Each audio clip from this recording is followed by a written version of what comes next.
Voilà, je vous demanderai de rejoindre vos places et je vais ouvrir cette conférence à l'occasion de l'Assemblée générale des alumni de l'Université de Genève. Merci beaucoup pour votre présence, Monsieur le recteur, Monsieur le vice-recteur, Mesdames et Messieurs, chers et chers alumni. Nous avons le grand plaisir aujourd'hui d'accueillir Hugo Duminil-Copin, professeur de mathématiques à l'Université de Genève et lauréat de la médaille Fields en 2022. La médaille Fields, vous le savez, est l'une des plus hautes distinctions en mathématiques comparables au prix Nobel. On va l'applaudir et on est très heureux de vous accueillir.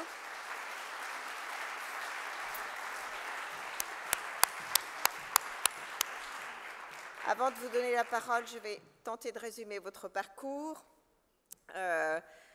Vous êtes né en 1985 en France, vous avez grandi en région parisienne. En 2005, vous êtes entré à l'École normale supérieure de Paris, agrégé de mathématiques, titulaire d'un master de probabilité statistique de l'Université Paris-Saclay.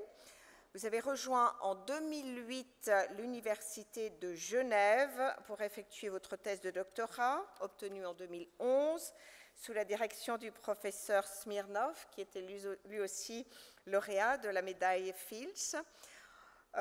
Ensuite, vous vous dirigez vers la recherche en mathématiques. Après avoir découvert les probabilités, vos travaux portent sur la branche mathématique de la physique statique.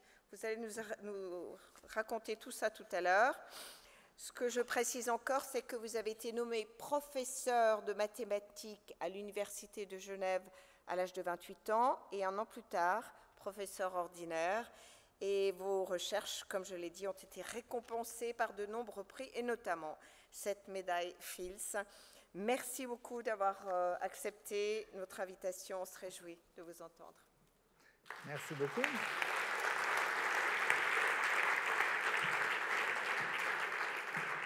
Merci beaucoup pour l'invitation, ça me fait plaisir. En plus, je travaille très loin d'ici, je suis à 100 mètres, donc ça me fait plaisir d'être ici. Et ça me fait plaisir d'être ici parce que je travaille à l'Université de Genève, mais je suis aussi, j'ai eu mon doctorat ici, donc je suis aussi, je fais partie des alumni de l'université.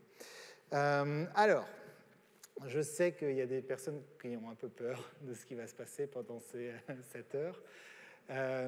Alors, on m'a dit que tout le monde avait une maîtrise totale des mathématiques, donc je vais pouvoir faire un... Non, vous inquiétez pas, vous n'avez pas besoin de connaître de mathématiques pour suivre l'exposé, ou si vous ne comprenez pas, en tout cas, c'est ma faute, pas la vôtre. D'accord ? Et ce que je vais faire dans cet exposé, c'est essayer de vous expliquer quelque chose qu'on fait beaucoup en mathématiques, c'est d'essayer de créer des liens entre différents objets qui, a priori, n'ont pas l'air de se ressembler. Et les 4 objets que j'ai choisis, j'aurais pu en prendre plus, mais bon, on m'a dit que j'avais que 2h30 pour l'exposer. Donc il n'y en a que 4. Ça va être un jeu de société, ce qu'on appelle le jeu de Hex. C'est un jeu qui existe vraiment, d'ailleurs, pour vous le prouver, parce qu'on ne croit jamais, les mathématiciens. Mais pour vous prouver, voici le jeu en question. Celui ou celle qui posera la meilleure question aura le droit de tenter de me battre à ce jeu. Après, bon, je suis nul, donc c'est pas un... Ouais, non, ça, c'est pas une bonne idée. Hop, on va le mettre comme ça. Hop. Jeu de Hex. Comment faire du café, le magnétisme et la fonte des glaces. Donc, je pense que n'importe qui est, on va dire, dans un état de santé mentale normal ne verrait pas forcément de lien entre ces différentes choses. Et mon but, c'est d'essayer de vous dire qu'à travers les mathématiques, on peut en fait connecter ces différents objets et les étudier avec une théorie commune. Et c'est ça que je vais vous présenter. Alors, pour commencer, on va commencer avec le jeu de Hex, et je vais vous expliquer les règles. Donc, les règles, c'est les suivantes. On imagine qu'on a un plateau de jeu qui est fait d'hexagones, comme ça. Là, j'en ai pris un 5 par 5. Des fois, on regardera des plus gros. On peut en avoir des 11 par 11, etc., etc. Et le but, c'est qu'il y a 2 joueurs. Donc, il y a Anaël qui joue en bleu et Bastien qui joue en jaune. Chacun joue l'un après l'autre. Et le but, c'est qu'on colorie les hexagones. Et pour Anaël, le but est de créer un chemin bleu qui va de haut en bas. Pour Bastien, c'est de créer un chemin jaune qui va de gauche à droite. Donc, en quelque sorte, ils essayent de faire 2 choses différentes. Là, je vous fais une partie simulée. Ça, c'est mon niveau d'informatique. Donc, c'est une simulation. Et ce qui se passe, c'est que, par exemple, quand on arrive à ce point-là, quand Bastien joue ici, il a gagné parce qu'il y a un chemin jaune de gauche à droite. D'accord? Est-ce que les règles sont claires pour tout le monde? N'hésitez pas à poser des questions, hein, j'y répondrai si je les trouve intéressantes. Et non, ne vous inquiétez pas, toutes les questions sont intéressantes. Et donc ça, ce sont les règles du jeu, et vous pouvez jouer sur n'importe quel plateau. La question qui va m'intéresser, et la première question que je vais vous poser, c'est y a-t-il toujours un gagnant ou une gagnante dans ce jeu? Première question. Alors, qui pense qu'il y a toujours un ou une gagnante? N'hésitez pas, je vous vois. Hein. C'est peut-être pas la bonne façon de vous encourager, mais d'accord. Qui pense qu'il n'y a pas toujours un gagnant? Qui n'a pas compris qu'il fallait répondre à la première question ou à la deuxième? OK, alors j'adore cette question, parce que j'aime bien faire le malin, et en fait, la majorité se trompe. Donc, il n'y a pas toujours il y a toujours un gagnant, excusez-moi, dans ce jeu. Il y a toujours un gagnant, et on va voir pourquoi. Deuxième chose, maintenant qu'on sait qu'il y a toujours un ou une gagnante, la deuxième question, ce sera, est-ce qu'il y a une façon de jouer parfaitement? Est-ce qu'il y a ce qu'on appelle une stratégie gagnante? Une stratégie gagnante, c'est une façon de jouer parfaitement, de telle sorte que, quel que soit ce que l'autre joue, vous êtes certain ou certaine à la fin de gagner. Donc, à votre avis, maintenant que je vous ai dit qu'il y a toujours un gagnant dans ce jeu, ne vous inquiétez pas, je vais vous le démontrer, hein, on est en maths, on démontre tout. Donc, sachant qu'on sait qu'il y a toujours un ou une gagnante, à votre avis, est-ce qu'il existe une stratégie gagnante? Oui, c'était pas... Oui? OK, non? OK, une bonne égalité. Donc, c'est le oui, en fait, qui a raison. Et là, on verra à la fin que l'un des deux joueurs, et je ne vous dis pas lequel pour l'instant, a toujours une stratégie gagnante. Et je vous expliquerai pourquoi. Et normalement, à ce moment-là, vous vous direz « il est 20h, allons manger, j'en ai marre des maths ». Donc, passons, donc voilà, là, juste pour vous dire, on peut avoir des plateaux de jeu beaucoup plus gros. En fait, ce n'est pas très intéressant de jouer sur un plateau de jeu 5x5. On joue en général sur des plateaux de jeu qui font au moins 9x9, parfois 11, 13, voire 19x19. Alors, pourquoi il existe toujours un gagnant? Donc, on ne peut pas faire d'égalité au jeu de Hex. Ce n'est pas comme le morpion ou les échecs, où on peut faire patte. Là, au jeu de Hex, on ne peut jamais faire d'égalité. Et la preuve, ça va être une preuve en image. Donc, vous êtes d'accord qu'on colorie, on colorie. Donc, la seule façon de faire égalité, c'est quoi? C'est qu'on va arriver à la fin, on va avoir colorié toutes les cases du plateau de jeu, et il n'y aura pas de chemin bleu de haut en bas, il n'y aura pas de chemin jaune de gauche à droite. Vous êtes d'accord? Donc, imaginons qu'on ait fait ça et qu'il n'y ait pas de chemin bleu de haut en bas, et colorions en bleu clair tous les hexagones qui, en fait, ne sont pas reliés en bas par du bleu. D'accord? C'est un peu des hexagones isolés. Donc, vous êtes d'accord, puisqu'il n'y a pas de chemin bleu de haut en bas, les hexagones bleus foncés ne vont pas jusqu'en haut. Mais si je fais ça, regardez, ce qui est juste au-dessus des hexagones bleus foncés, c'est quoi? C'est tout simplement un chemin jaune qui va de gauche à droite. Donc, pour empêcher l'existence d'un chemin bleu de haut en bas, il faut forcément un chemin jaune de gauche à droite. Donc, si Anaël n'a pas gagné, Bastien a forcément gagné. On ne peut pas faire d'égalité. Alors ça, c'est une preuve par l'image. Ce n'est pas une vraie preuve mathématique, mais bon, je pense pour le bien-être de tout le monde dans cette salle, y compris de moi, je ne vais pas sortir un tableau noir et commencer à vous écrire la preuve formelle. Alors, le jeu de Hex, c'est bien gentil, mais j'ai envie de le compliquer un petit peu. Et je vais le compliquer de la façon suivante. Je vais imaginer que je joue tout seul et que je m'ennuie un petit peu. Je suis là le soir, je joue tout seul, j'ai mon plateau de jeu. Donc, qu'est-ce que je pourrais essayer de faire? Je pourrais essayer de tirer au hasard la couleur des cases. D'accord? Donc, je choisis une case, je prends une pièce de monnaie, typiquement une médaille Fields. Voilà, bon, tout le monde n'a pas ça chez soi, mais certains l'ont, certains et certaines. Donc, ça, c'est la face face, on a la face pile, je la lance. Si ça tombe sur face, je colorie en jaune. Si ça tombe sur pile, je colorie en bleu. Et je fais ça. Alors, j'ai même fait ce truc en direct, en rentrant d'Helsinki l'année dernière. Et ma femme m'a dit, tu ne refais plus jamais ça parce que tu vas perdre la pièce, la médaille Fields, elle va tomber dans un interstice. Elle me connaît bien. Donc voilà, je n'ai plus le droit de faire la simulation en direct, je suis désolé. Donc on va imaginer juste qu'on est en train de la faire comme ça. Donc on choisit une case, on lance la pièce de monnaie, pile bleu, face jaune, et on fait ça pour chacune des cases. D'ailleurs, vous pouvez vous poser la question, est-ce que l'ordre des cases importe? En fait, il n'importe pas. Donc on colorie toutes les cases, et maintenant on se pose la question, qui gagne? Donc là, sur ce dessin, qui a gagné? Les bleus, vous êtes d'accord? Maintenant, vous êtes aussi d'accord que, puisque je lance la pièce de monnaie, si je refaisais l'exercice, peut-être qu'avec un peu de chance, ce sera les jaunes qui gagneront. Ça va dépendre en fait des lancers de pièces de monnaie. En fait, tout simplement, par exemple, si je prenais là cette case qui est en plein centre, mais ce n'est pas très précis et je ne peux pas me rapprocher malheureusement, mais il y a plusieurs cases là que je pourrais changer en jaune et ce serait en fait le jaune qui aurait gagné. Donc ça dépend vraiment très fortement de la pièce de monnaie. Donc dans ce cas-là, en fait, on n'essaye pas de savoir qui gagne, on essaye d'évaluer ce qu'on appelle la probabilité que quelqu'un gagne. Donc quand ça dépend des lancers, on va regarder quelle est la probabilité que les bleus gagnent. Alors à votre avis, que vaut cette probabilité? Est-ce que ça vaut 0? Est-ce que c'est toujours les jaunes qui gagnent? Est-ce que c'est toujours les bleus?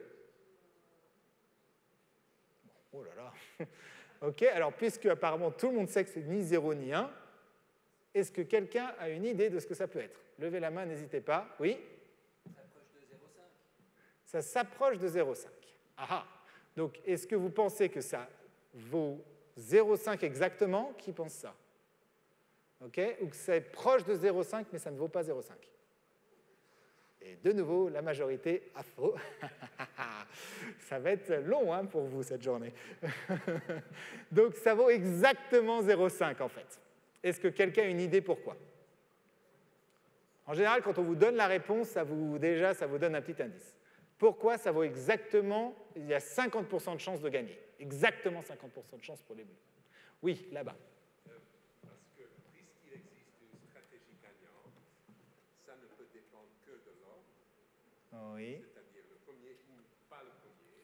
Mm-hmm. Et la chance d'avoir bleu comme premier égale 0,5, la chance d'avoir jaune comme premier égale 0,5. Alors, en fait, donc, là, l'idée, c'est que puisqu'il y a une stratégie gagnante, en gros, c'est le premier qui va forcément gagner. Et donc, la seule question, c'est je tire ma pièce de monnaie, puisqu'elle tombe sur pile avec probabilité 1,5, face sur probabilité 1,5, ça décidera qui va gagner. Alors, pour toutes les cases, on choisit au hasard. Là, ce n'est pas qu'on choisit le premier qui joue et après, on échange. Non, toutes les cases sont choisies au hasard, donc ça, ce n'est pas suffisant. Oui? Il y a un nombre impair de cases. Donc, il y a un nombre.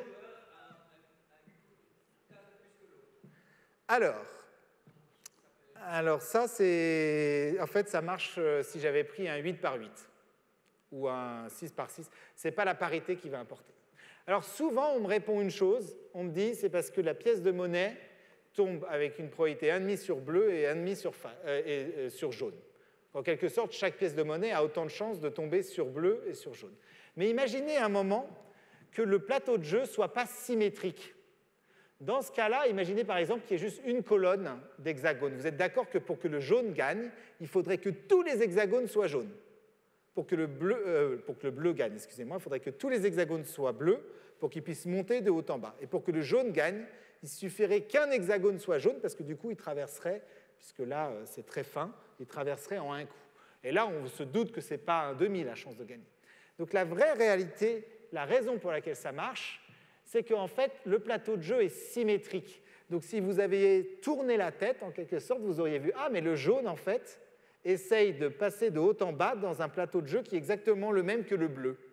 Donc les chances de gagner du jaune sont égales aux chances de gagner du bleu, et puisque la somme des deux vaut 100%, c'est que ça valait 50%. C'est facile les maths, hein? Oui? Ah non, apparemment, c'est pas tant que ça. Oui? Oui.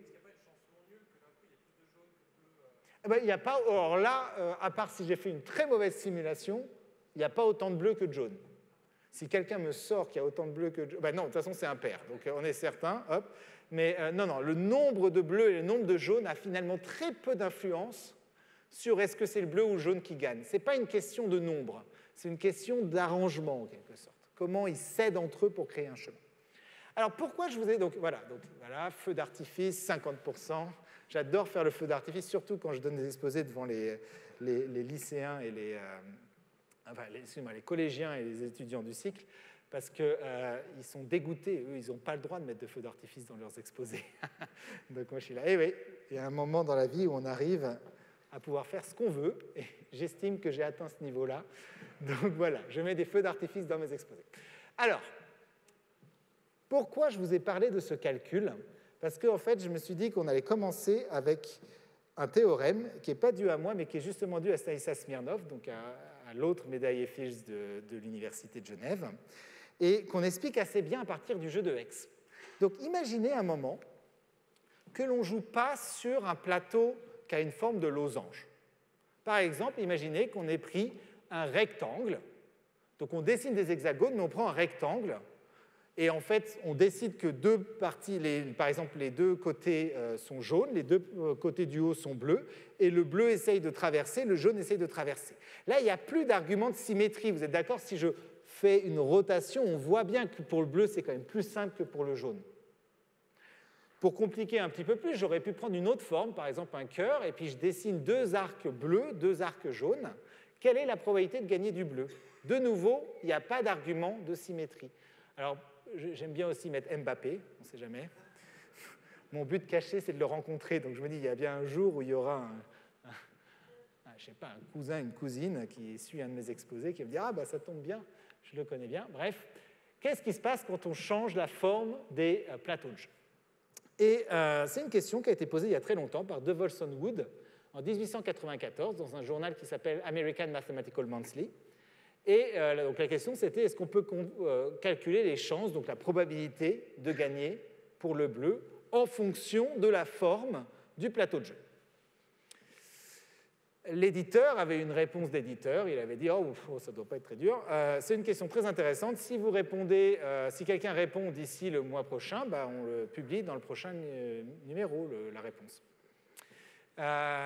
Cet éditeur s'est planté de 107 ans.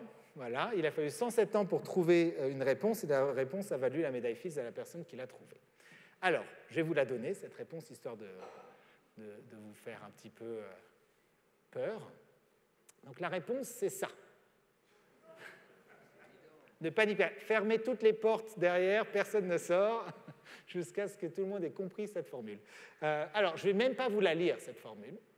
C'est quand même compliqué, il y a des fonctions gamma, il y a des fonctions hypergéométriques, peu importe.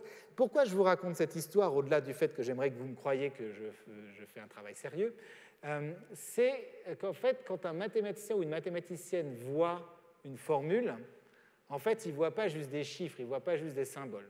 Ce qu'il voit, c'est une histoire.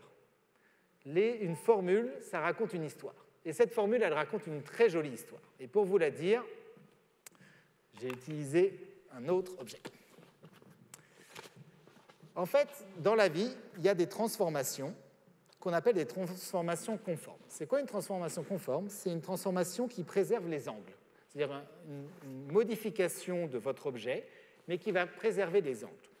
Alors, il y en a une très simple quand je prends un globe, c'est je peux le translater, vous êtes d'accord que ça ne change pas les angles droits qui sont déterminés par les latitudes et longitudes. Je peux faire une rotation comme ça ne change rien. Si je soufflais dans le ballon, je ne veux pas le faire parce que je vais m'humilier, ça ne fera rien du tout, mais ça gonflerait, mais ça ne changerait pas les angles, il serait toujours des angles droits. Tout ça, c'est des transformations conformes. Transformations conformes relativement simples. Il y en a des plus compliquées, des transformations conformes. Et pourquoi je prends l'exemple du globe? Parce que vous en connaissez une, en fait, de beaucoup plus compliquée.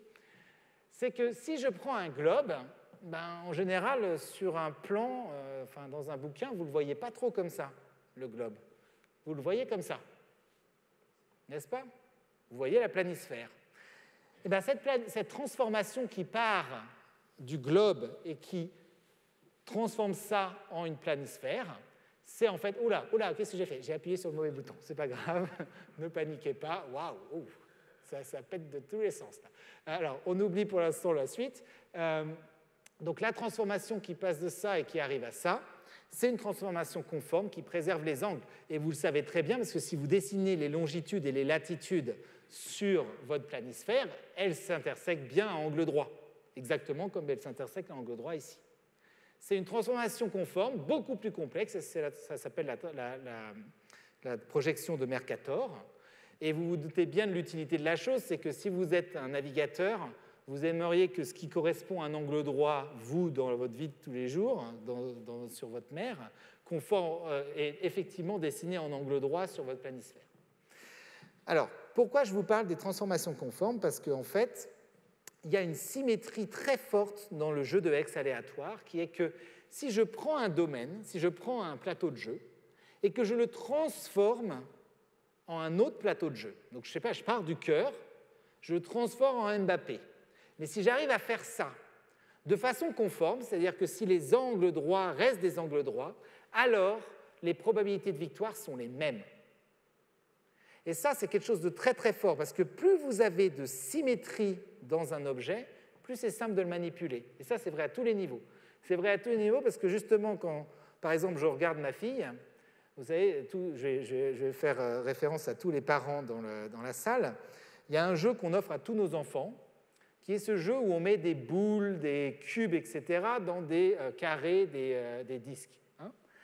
Ce jeu d'ailleurs qui élève des doutes dans l'esprit de tous les parents, parce qu'on voit notre enfant en train d'essayer de mettre de façon brutale le cube dans le carré. On se dit, mais il ne le voit pas que ça ne rentre pas. Jeu très intéressant parce qu'en fait, ça apprend la notion de forme à l'enfant. C'est quelque chose qui avait été observé par David Bessis et qui est très bien dit d'ailleurs dans son bouquin. Je vous le conseille à tous, qui s'appelle Mathematica. C'est un très beau livre. Donc le but de ce jeu, c'est en fait d'apprendre la notion de forme à l'enfant. Mais moi, ce que je voulais vous dire sur ce jeu, c'est que la première forme que l'enfant parvient à faire entrer dans le trou correspondant, c'est la boule. Pourquoi? Parce que c'est l'objet le plus symétrique. Donc il y a beaucoup moins de difficultés à le manipuler. On peut moins se tromper. Et bien c'est la même chose, en fait, les mathématiciens et les mathématiciennes, c'est un peu des grands enfants. Et ce qu'ils aiment, c'est avoir le plus de symétrie possible, parce que plus ils auront de symétrie, plus les objets seront simples à étudier. Et donc ce qu'a fait Stanislas Smirnov, c'est de démontrer en fait qu'il y a ces symétries qu'on appelle conformes dans le jeu de X aléatoire. Et c'est cette histoire-là, en fait, qui est importante. Ce n'est pas la formule avec ces drôles de symboles, c'est cette histoire qui a ces symétries pas du tout évidentes à première vue qui apparaissent dans le modèle. Alors, à ce stade, vous devez normalement vous poser la question, à quoi ça sert tout ça? Je refuse de répondre à cette question, mais j'ai bien conscience que je suis obligé de le faire, donc je vais vous dire quand même deux choses là-dessus. Alors, on appelle ça la percolation, ce jeu de X aléatoire, et la raison pour laquelle on appelle ça la percolation, c'est qu'il y a une analogie forte avec le fait de faire du café. Pourquoi? Donc ça, c'est une cafetière. Là, ce qui est bien, c'est que nous sommes dans la tranche d'âge où les gens ont vu ce qu'était une cafetière dans leur vie. Ils sont pas là, je ne comprends pas où est George Clooney. Normalement, on met juste un truc dans le... donc, vous avez tous vu une cafetière. C'est un compliment que je vous fais. Hein. Donc voilà, donc qu'est-ce qu'on fait? On fait chauffer de l'eau. L'eau devient de la vapeur, passe à travers les grains de café. Mais imaginez si le jaune gagne, et que vous imaginez que les hexagones jaunes, ce sont les grains de café, ben, la vapeur ne va jamais passer. Elle est bloquée par les grains de café. Vous n'aurez pas de café. À l'inverse, si les bleus gagnent, alors ça, je ne sais pas ce qui s'est passé, j'ai appuyé trop lentement, excusez-moi, on refait.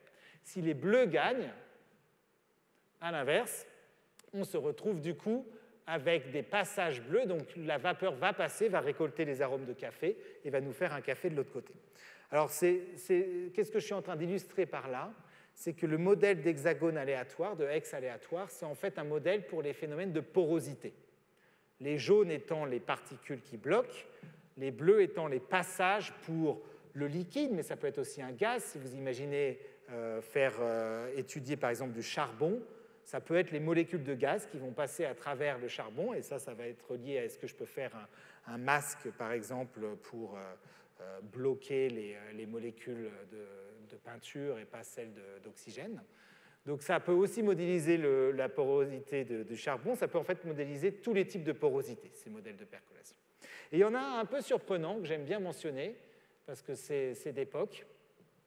Il y a un modèle de porosité relié à la fonte des glaces. En fait, ce qui se passe, c'est quand le soleil tape sur la glace, une fine pellicule d'eau va se créer à la surface, donc la glace fond à la surface. Et ce qui se passe, c'est que cette fine pellicule d'eau, finalement, va percoler à travers les interstices qui sont dans la glace. Jusque-là, rien de bien méchant, sauf qu'arrivent des températures plus fraîches, qu'est-ce qui se passe? La glace, l'eau liquide dans la glace va se regeler, Et qu'est-ce que la glace gelée a en comparaison à la glace liquide? C'est qu'elle prend plus de place. Donc si toute l'eau liquide, si l'eau liquide prend le maximum de place à l'intérieur de la glace, une fois qu'elle passe à l'état de glace, elle va en fait craqueler la glace. Exactement comme on voit une différence quand on met un gros glaçon ou quand on met de la glace pilée dans de l'eau. Si la glace est plus craquelée, elle va en fait fondre plus vite. Donc il y a des gens qui étudient, en particulier Kenneth Golden, le professeur Golden, va même en Antarctique faire des carottes de glace pour étudier justement la vitesse de ce processus et à quel point il accélère la fonte des glaces. Donc on peut en fait avoir des applications de la percolation beaucoup plus subtiles que juste faire du café ou non, même si en tant que mathématicien, bien sûr, je vis grâce au café, donc ça reste l'application la plus importante de la percolation à mes yeux. Ce n'est pas vraiment vrai, mais voilà. Alors, quel rapport avec mes travaux maintenant? Parce que jusque-là, je vous ai parlé des travaux de Stanislas Smirnov. En fait, mes travaux sont reliés à quelque chose d'un tout petit peu différent, qui s'appelle une transition de phase. C'est quoi une transition de phase? C'est un changement brusque de comportement de la matière. D'accord? Vous en connaissez une. Ah oui, alors ça c'est la définition. Vous en connaissez une, c'est l'eau. Si je refroidis l'eau à 0 degré, ça vient de la glace. Ça, c'est un changement brusque de comportement à plus 0,0001 degré. C'est à l'état liquide. Et les mêmes molécules, à moins 0,0001 degré, elles ont compris qu'elles devaient s'organiser en état solide plutôt qu'en état liquide. Même chose à 100 degrés, ça devient de la vapeur. Ça, ce sont des changements brusques de comportement. Alors, moi, je n'étudie pas la glace, enfin l'eau et les changements d'état de l'eau, j'étudie les aimants. Donc, je vous ai fait une petite simulation. Alors, je profite que monsieur le recteur soit là pour dire que les membres du département de physique refusent de me prêter un chalumeau. Peut-être qu'ils savent qu'il ne faut pas en prêter aux mathématiciens. Mais alors, donc j'ai fait ça à l'allumette, du coup. Je me suis brûlé 2-3 fois, mais c'était probablement moins grave qu'avec un chalumeau. Donc, qu'est-ce que je suis en train de faire là? Je suis en train de chauffer un aimant. Et il y a quelque chose qui se passe quand on chauffe un aimant, que vous ne savez pas forcément parce que ça arrive quand même à plusieurs centaines de degrés. On atteint plusieurs centaines de degrés avec une allumette. C'est qu'à un moment, l'aimant cesse d'être aimanté. Il y a une perte d'aimantation à une température qu'on appelle la température de Curie. Donc en hommage à Pierre Curie, j'aime beaucoup cette image parce que je trouve que Irène, donc là déjà il y a 4 prix Nobel à 3, et Irène a l'air vraiment très très heureuse sur cette photo. On sent... Puis là, ce n'était pas le cas où moi je me vois ce week-end à l'anniversaire de ma fille, on a mitraillé de photos. À l'époque, ce n'était pas tout à fait possible, donc j'imagine la découverte. Bon, je dois dire que Marie n'a pas l'air beaucoup plus ravie d'être sur cette photo, mais voilà, donc j'aime beaucoup cette photo. Et donc Pierre Curie a découvert cette fameuse température de Curie, et il a découvert que c'était vrai pour tous les aimants. Si je prends un aimant fait de fer, ça va être à une certaine température, c'est 770 degrés, quelque chose comme ça. Si je prends un aimant comme j'ai pris là, qui est un néodyme, c'est un alliage, on arrive à faire descendre la température de Curie autour de 300 degrés. Mais à chaque fois, il y a cette température de Curie. Et là, le physicien théoricien ou le mathématicien se pose la question, pourquoi ça a lieu? Et donc, les mathématiciens, les mathématiciennes, les physiciens et les physiciennes créent ce qu'on appelle une caricature mathématique, un modèle mathématique de ce qui se passe dans l'aimant. Et l'idée du modèle mathématique en question, il s'appelle le modèle d'Ising, c'est d'imaginer qu'un aimant, c'est en fait une collection de plein de tout petits aimants. On appelle ça des dipôles, en fait, c'est les moments magnétiques des électrons dans les atomes, peu importe, on va juste imaginer un gros aimant, c'est fait de plein de tout petits aimants. D'accord? Et maintenant, les petits aimants, ils font un petit peu comme les gros aimants, ils ont envie de s'aligner les uns avec les autres. Ils ont envie de pointer dans la même direction. Si vous prenez 2 aimants, ils ont tendance à s'aligner. Le pôle nord de l'un va aller se coller au pôle sud de l'autre. Et à partir de cette hypothèse, on peut en fait expliquer pourquoi la température va avoir un impact sur l'aimantation. Alors j'ai une question à ce stade, c'est est-ce que vous savez ce que c'est que la température? Concrètement, c'est quoi la température? C'est l'excitation, c'est la vitesse des molécules. D'ailleurs, est-ce que vous savez à quelle vitesse vont les molécules dans cette pièce en ce moment? Dans l'air. Certains diront ça ne va pas assez vite, plus vite, mais ça va à la vitesse du son. C'est pour ça que le son va à cette vitesse. Mais si vous descendez la température, et aujourd'hui on arrive à faire de la physique des très basses températures, si vous baissez la température, vous arrivez, quand on est à quelques nanokelvin, à des atomes qui vont à des vitesses qui font qu'ils mettraient 1 heure à aller jusqu'à l'autre bout de la pièce. Donc il y a vraiment un lien direct entre vitesse des molécules et température. Alors dans le cas du modèle d'Ising, ces petits aimants, on ne va pas imaginer qu'ils bougent. En fait, un peu dans le même genre, on se dit la température pour les particules, c'est un petit peu comme un niveau d'excitation. Plus la température est haute, plus elles vont vite. Dans le cas des aimants, en fait, plus la température est haute, plus ces petits aimants ils sont dissipés. Qu'est-ce que j'entends par là? J'entends que là, vous êtes une audience, vous êtes un aimant très organisé, vous n'êtes pas du tout dissipé, tout le monde me regarde, essentiellement. Mais maintenant, imaginez qu'on augmente la température, le niveau de dissipation dans la pièce. Peut-être que certains d'entre vous commenceraient à oublier la règle qu'ils ont envie d'être alignés avec les voisins, et donc en particulier de me regarder, et commenceraient à aller regarder derrière eux. Puis on augmente la température, il y aurait de plus en plus de ces gens-là, et puis ils commenceraient à avoir des personnes pas dissipées qui, elles, respectent bien les règles, elles veulent s'aligner avec les voisins. Mais autour d'eux ou autour d'elles, il y a plus de gens qui regardent derrière que devant, donc ces gens-là, cette personne a dit en fait, finalement, je dois regarder derrière. Là, autour de moi, ça a l'air de plutôt regarder derrière. Et donc, il y a un moment où la température va être tellement élevée que même les gens non dissipés vont se mettre à regarder dans n'importe quelle direction parce qu'ils vont essayer de s'aligner avec leurs voisins, mais il y aura à peu près autant de gens qui vont regarder derrière que de gens qui vont regarder devant. C'est le moment où on perd l'aimantation. En quelque sorte, si vous imaginez que la direction dans laquelle vous pointez est la direction dans laquelle vous tirez, si on commence à avoir autant de gens qui regardent par derrière et autant de gens qui regardent vers moi, essentiellement, la force collective sera annulée. Et c'est ça qui se passe dans un aimant. Ce qu'il faut faire, c'est arriver à le démontrer mathématiquement. Et ça, ce n'est pas facile. Mais une chose qu'on peut essayer de faire, et c'est là le lien que je voulais faire, c'est qu'on peut imaginer que les petits aimants sont sur un quadrillage, et on peut décider qu'on colorie les aimants en bleu s'ils pointent vers la droite et en rouge s'ils pointent vers la gauche.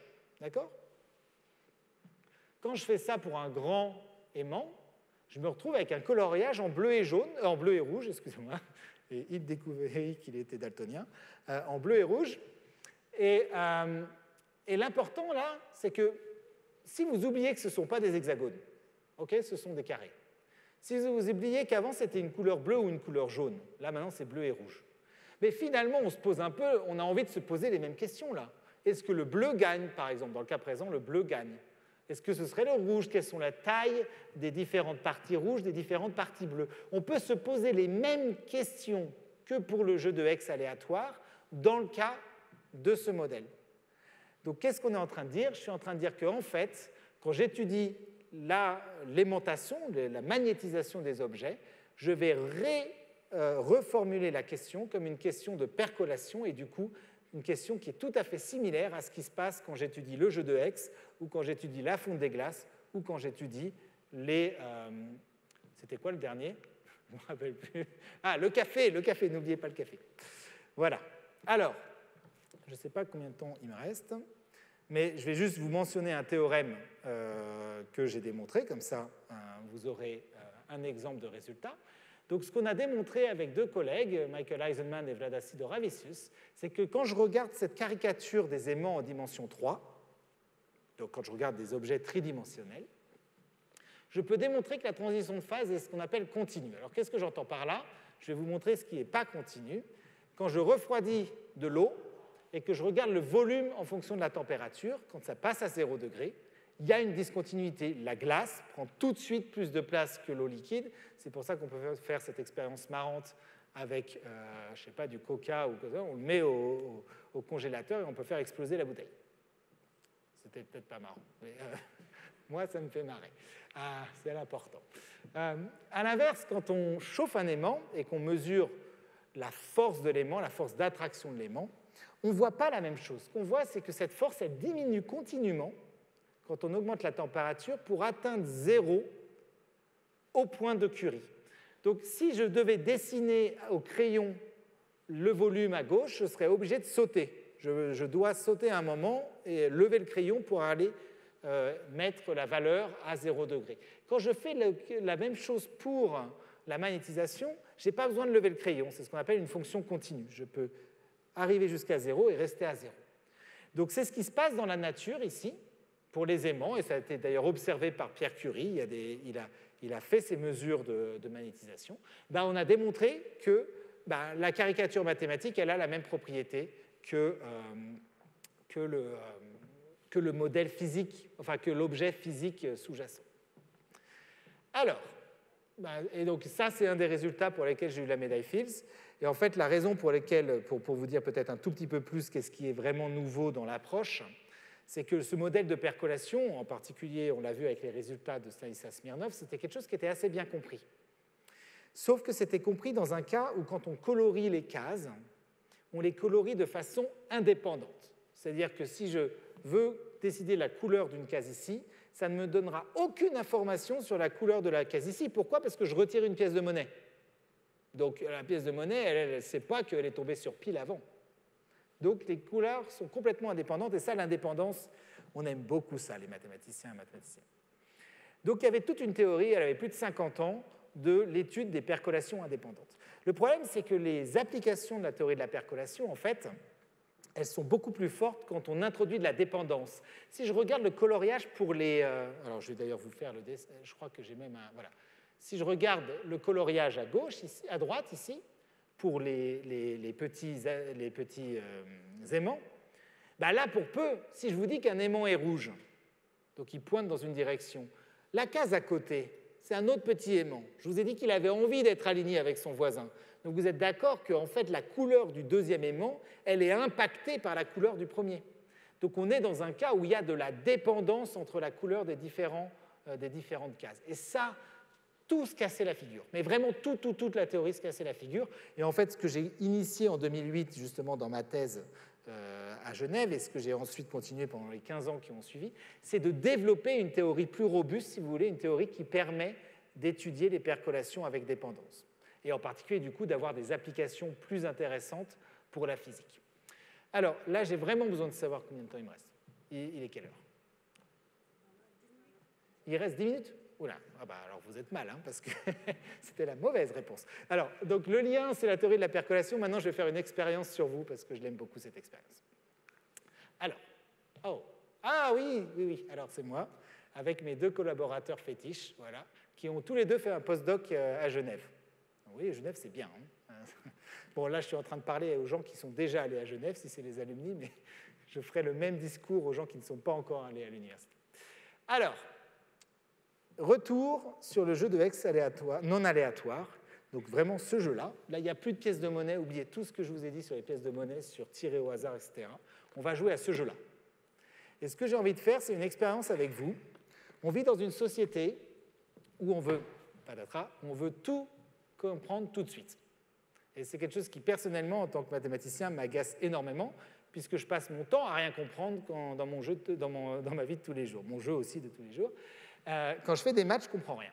Donc, ce que j'aimerais faire avec vous, c'est une expérience où je vais vous démontrer quelque chose, un théorème mathématique, et je vous garantis que tout le monde ne va pas comprendre.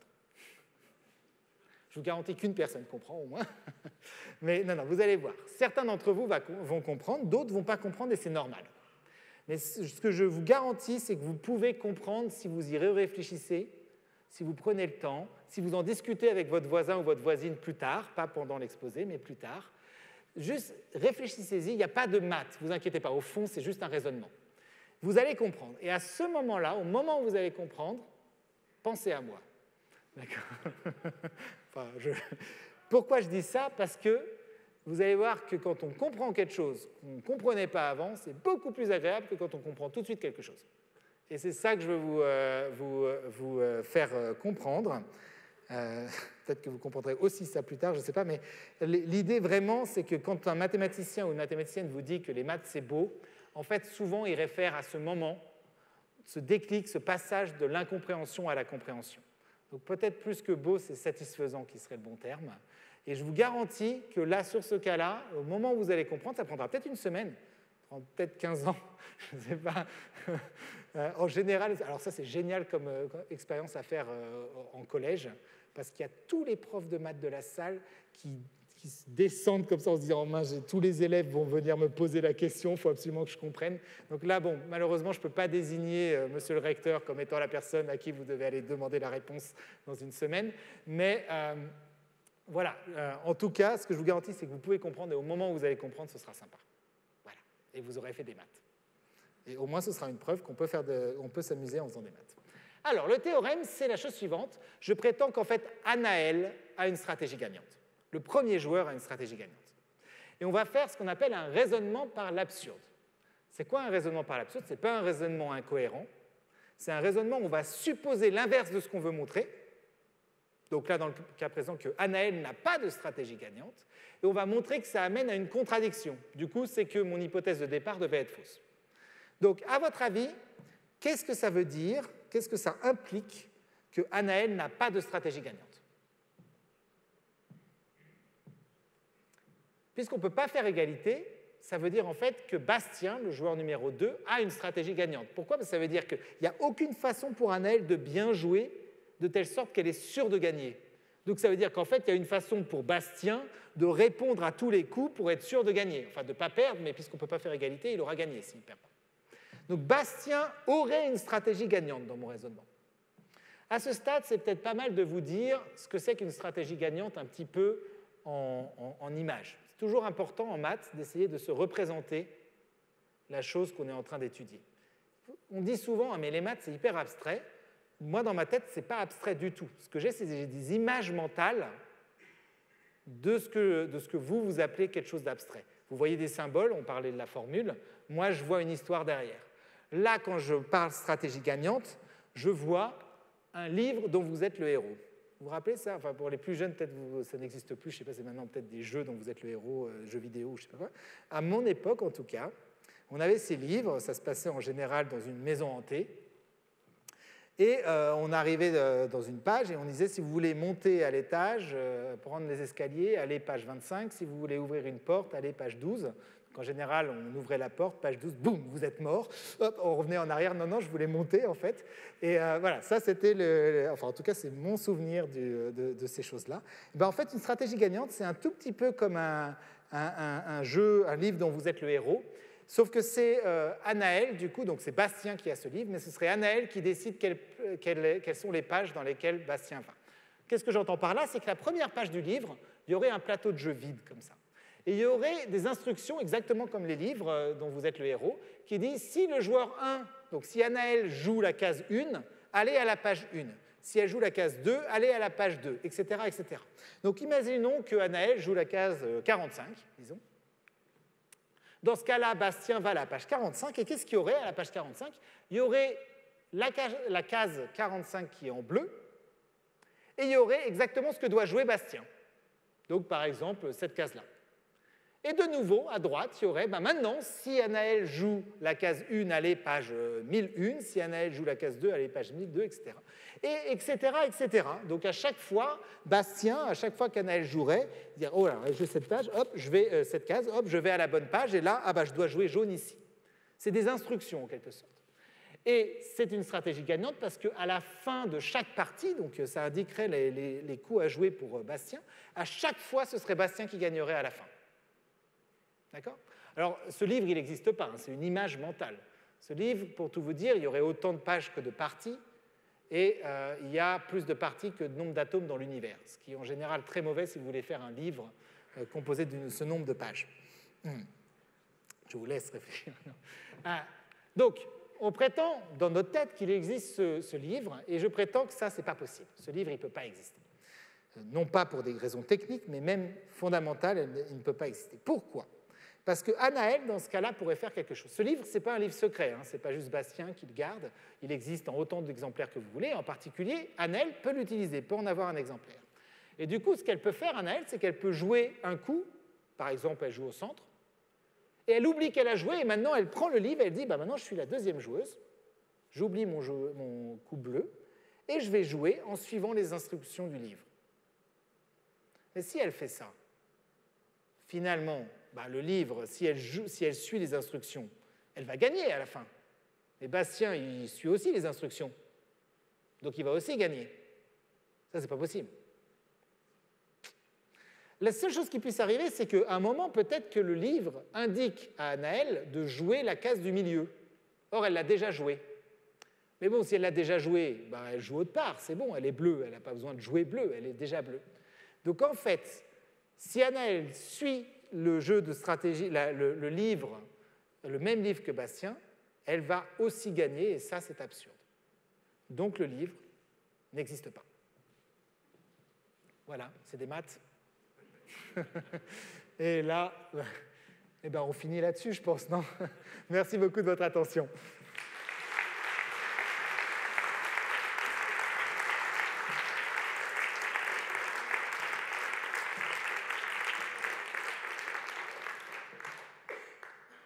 Merci beaucoup. Si vous permettez, on va encore permettre à notre public de vous poser quelques questions. Je crois que des micros vont circuler. N'hésitez pas. On va se retrouver pour un petit cocktail. Profitez de la présence. Et surtout, levez bien parce qu'on vous voit très peu. Voilà. Qui aurait une question? Alors là, nous avons une question. Oui, Pas forcément sur l'exposé, hein. Vous pouvez me Oui. poser des questions Alors, sur ce que vous voulez. Votre théorie, Ah, elle est je vois basée aussi un sur micro. le fait qu'il n'y a pas de partie nulle, il n'y a pas de match nul, il y a forcément un joueur qui gagne. Oui. Qu'en est-il lorsque, par exemple, il peut y avoir un match nul comme aux jeux d'échecs? Alors, en fait, il y a une chose même intéressante dans ce cas-là. Attendez, parce que je n'ai pas envie que ça fasse deux sons. En fait, la question est même plus simple que ça. Vous voyez, là, j'ai prouvé l'existence d'une stratégie gagnante, mais je suis incapable de vous la décrire. Je dis qu'elle existe. Je ne sais pas comment bien jouer, je ne sais pas quelle est la stratégie gagnante, en fait. Pour un 9 par 9, on sait encore, mais au-dessus, on ne sait pas. Et en fait, c'est très rare les jeux dans lesquels on connaît la stratégie gagnante ou on sait qu'elle existe. Si vous prenez les échecs, on ne connaît pas la stratégie gagnante, on ne sait même pas, il me semble, s'il existe ou non une stratégie gagnante. Au jeu de Go, pareil. Dans l'immense, au jeu de dames, etc., c'est très compliqué de prouver l'existence d'une stratégie gagnante. En fait, l'introduction du jeu de Hex est due à... Bon, il y a un peu une discussion sur qui est le père de ce jeu, mais en particulier, John Nash a réintroduit ce jeu. Et l'idée, c'était que c'est un des rares jeux pour lesquels on arrive à démontrer l'existence d'une stratégie gagnante. Et ça, pour lui, c'était important parce qu'il essayait de développer une théorie des jeux. Vous savez, théorie des jeux qui est aussi beaucoup utilisée en économie. D'ailleurs, John Nash a eu le prix Nobel d'économie pour certains de ses travaux. Je trouvais un peu ironique que d'ailleurs l'économie soit... suive la théorie des jeux, mais bon, certaines personnes savent mieux que moi les tenants et aboutissants de ces choses-là. Mais donc, il y a la théorie des jeux, c'est très complexe. Et en particulier, il y a très peu de jeux pour lesquels on connaît les stratégies gagnantes. Donc, parlons même pas de quand est-ce qu'on peut faire égalité ou pas. Même quand on sait qu'il y a forcément un victorieux, c'est très très dur de découvrir quelle est la stratégie gagnante et si elle existe. Donc ça, c'est une exception. Une autre question, ouais, tout là-haut. Ouais, je crois qu'on vient vers vous.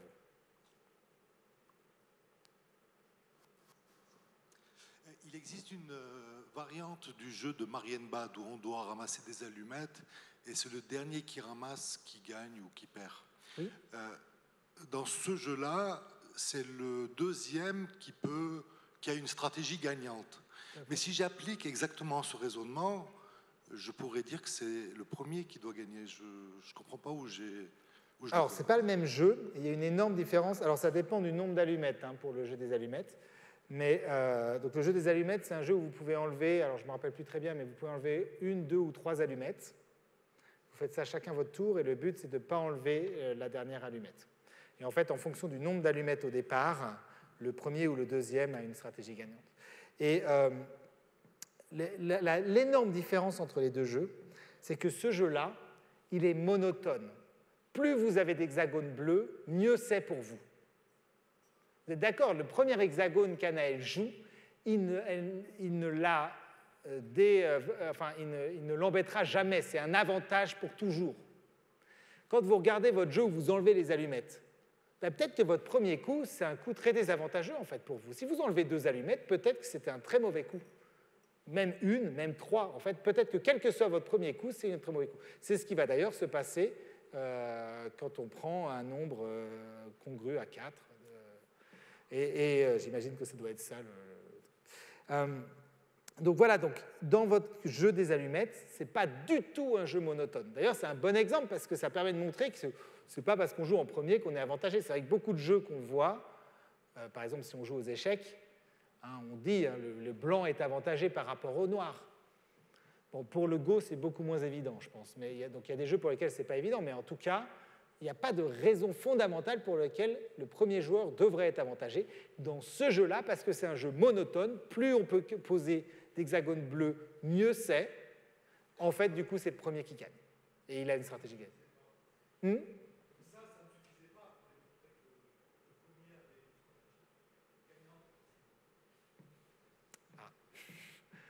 Là, en fait, c'est ce que j'ai utilisé indirectement quand je vous ai dit, bien sûr, je ne vous raconte pas tout, sinon vous allez tout comprendre. C'est pas drôle.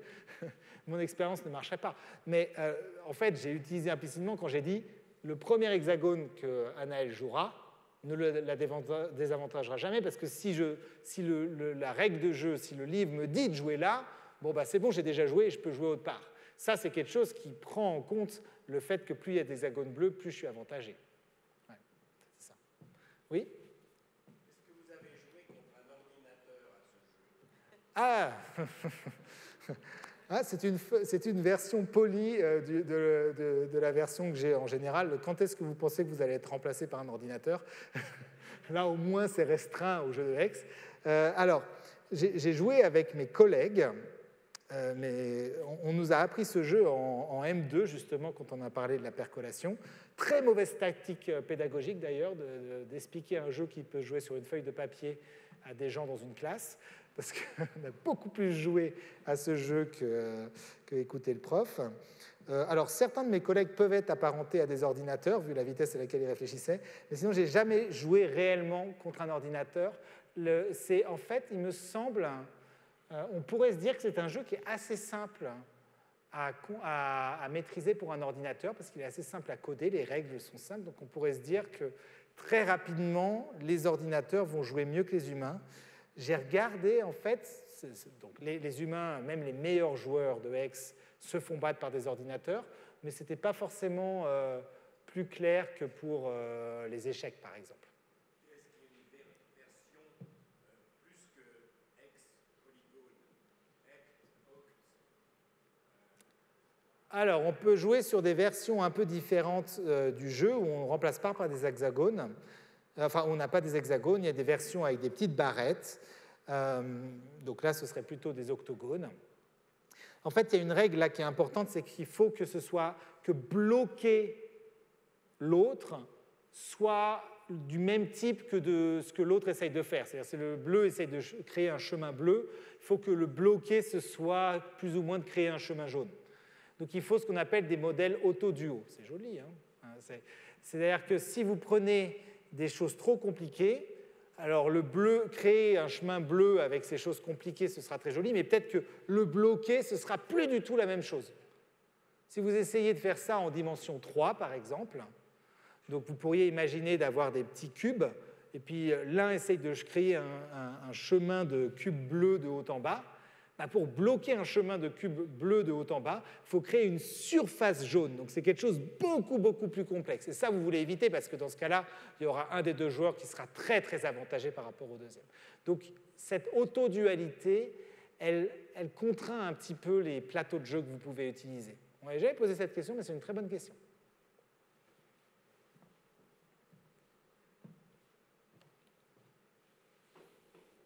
N'hésitez pas. Oui ? Enfin, je force personne non plus. Vous, question. Oui. Question, oui.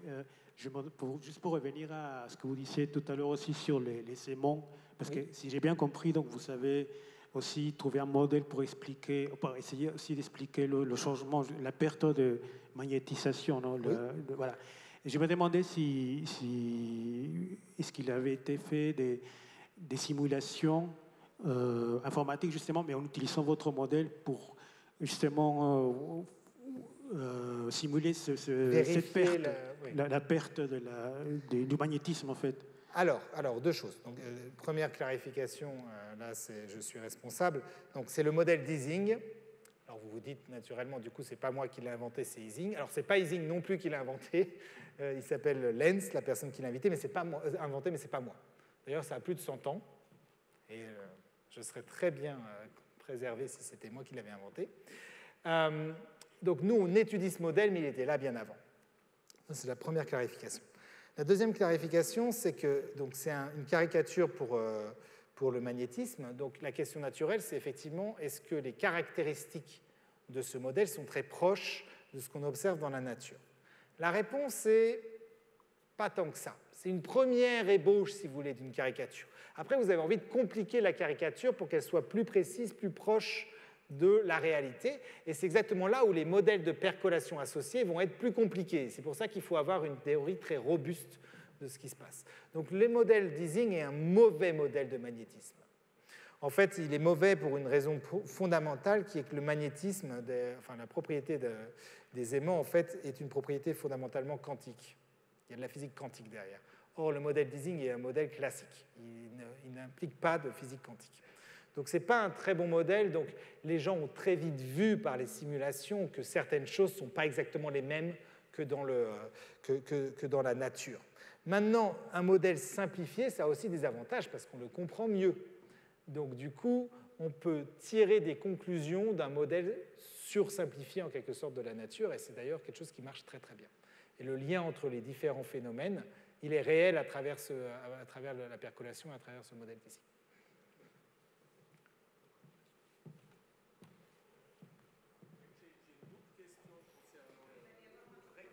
Alors, attendez, hop là.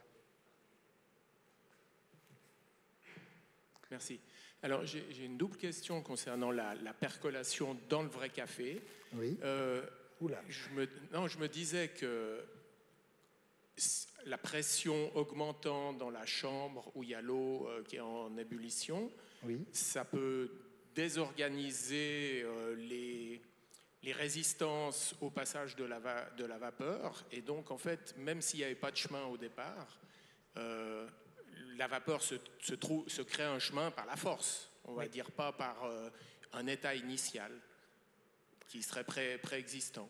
Oui, donc là, ce que vous dites, c'est que d'un certain point de vue, il manque une composante temporelle, finalement, dans le système. Oui, alors il y a une deuxième question. Donc il manque une composante temporelle. En fait, l'idée, quand il y a, par exemple, quand la vapeur... Enfin, un truc plus évident, peut-être d'une façon encore plus imagée de décrire ce que vous dites, c'est que si vous versez de l'eau, clairement, ça va se tasser. On le voit, ça, mécaniquement. Mais en fait, il faut imaginer ces modèles comme étant en train de décrire l'état stationnaire. C'est-à-dire que vous versez, le café va se tasser, mais il y a un moment où ça va finir par plus bouger. Et c'est cet état-là que vous décrivez.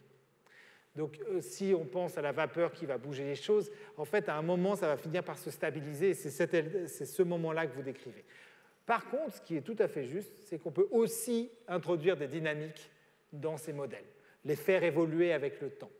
En fait, la première question, c'est de comprendre l'état stationnaire, et après, en fait, on comprend comment le système se relaxe, en fait, on appelle ça, pour aller vers l'état d'équilibre.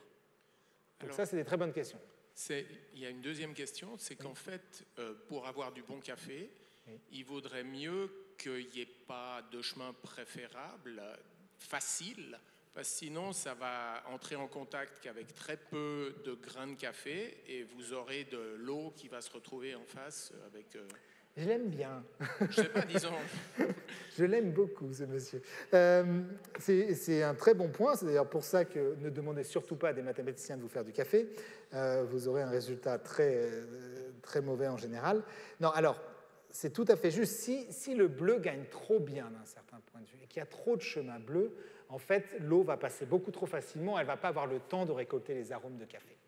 Donc, ce qu'il faut imaginer, c'est que imaginez que ce n'était pas une pièce de monnaie qui tombait la moitié du temps sur pile, la moitié du temps sur face. Imaginez que c'est une pièce de monnaie qui tombe avec une certaine probabilité sur pile, une certaine probabilité sur face, et que vous augmentez cette probabilité. Donc il y a de plus en plus d'hexagones jaunes. Donc vous êtes au départ dans un cas où finalement, il y a trop de passages de bleu, il y a trop de, il y a trop de possibilités pour le bleu, et là, vous obtenez du jus de chaussette. Hein, il n'y a pas d'Américain dans la salle, mais bon, un café américain. Si vous, au contraire, vous avez dépassé et que vous êtes à un endroit où les jaunes gagnent et gagnent à plat de couture, vous allez complètement empêcher le passage des hexagones, de l'eau. Dans ce cas-là, vous n'aurez pas de café du tout. Et en fait, il y a un point exactement critique, exactement comme à 0 degré pour l'eau, exactement comme à la température critique pour le magnétisme. Il y a exactement un moment où vous êtes à l'équilibre quasiment, et en fait, peut-être que le bleu gagne, peut-être que le jaune gagne, mais s'il gagne, ce n'est pas à plat de couture, et en particulier, ce qui va se passer, c'est que dans ces cas-là, par exemple, le chemin bleu, il va être fractal, il va être très rugueux, il va avoir du mal, c'est comme si l'eau avait du mal à passer de haut en bas, du coup, elle va passer beaucoup de temps à essayer de passer, et elle va récolter des beaux arômes, et vous avez un beau café italien, voilà, pour rendre tout le monde content. Et ça s'appelle la phase critique, et en fait, c'est exactement ce qu'on aime étudier, nous, mathématiciens, mathématiciennes. On se concentre sur cette phase critique, c'est là où émergent les plus belles propriétés, en particulier cette fameuse invariance conforme dont je vous ai parlé pour le jeu de Hex. Voilà. Oh, c'est une bonne conclusion, j'imagine. Voilà. Après le café, un petit verre de vin. On va passer à l'apéro. Merci en tout cas. Merci de la générosité avec laquelle vous partagez une toute petite partie de votre savoir. On a l'air un peu moins idiot en vous écoutant. On est très fiers aussi, nous, alumni, de savoir qu'à l'Université de Genève, nous avons des professeurs d'un tel niveau et magnifique. Merci beaucoup. Je crois qu'on peut l'applaudir chaleureusement.